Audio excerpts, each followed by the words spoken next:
I'm Conor Burns, former Member of Parliament in the UK, former Trade Minister, now on the advisory board of Stirlingshire Investments, which is why it brings me here to Qatar for the Web Summit. Conor, great to have you. So really, first of all, kind of tell us a little bit about some of the real kind of takeaways and reflections that you've had now on day 3. So look, it's been really, really exciting. This is a really vibrant gathering of really interesting people bringing together innovators, creators and financial people. Qatar are really sending out an incredibly strong message that they are open for business, part of the GCC platform of openness. This region is absolutely motoring. I saw that in government, but you see it here now granularly on the ground with real talent and real money marrying together for the next phase of growth and development. And as a market, how important is it for trade with the UK? It's extremely important. Look, the UK, the biggest trading partner is the European Union still, even though we have legally left the European Union. But there are regions around the world that are growing, and this is where the future job creation, the future innovation is coming from, and the GCC is right up there.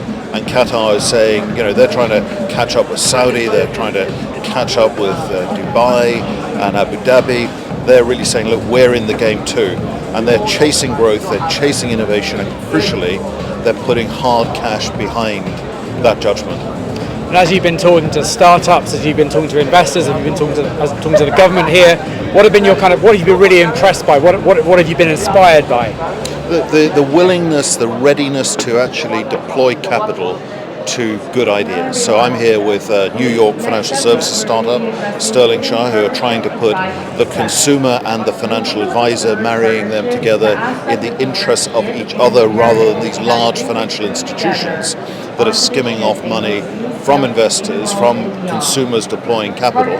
And this real sense that they are open here to invest in disruption, that they see growth coming through innovation and disruption. And that's what's really, really exciting. It's so exciting coming away from the political arena and being surrounded by people who see the world through innovation and change and dynamism rather than sort of ossified status quo. Genuine enterprise. Absolutely genuine enterprise. I always remembered in government that government has no money, government only has the people's money, and it is the private sector, it is wealth creators who are creating the money that government often waste. Here you see real money being deployed to the next generation of wealth creators. The other thing that is so wonderful here is so many of the people here exhibiting their ideas, their founders, their businesses, they're so young.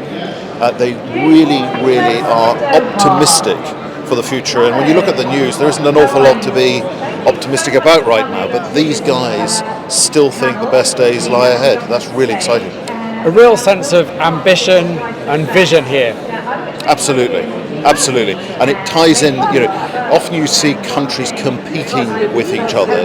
Here that competition is healthy and collaborative. You hear often, here in Qatar, they're talking about the GCC. They see the complementary offer of the different economies within the different countries. And yes, of course they're in competition with one another to attract that investment, but they see it as part of the whole of the GCC. They see collective success for the region being really good for their individual countries as well. That's also exciting. The message they're sending out by the scale of this, the numbers of people here, the investment that's clearly gone into backing this by the government locally is they're open for business. Conor, thank you for your time today. Thank you.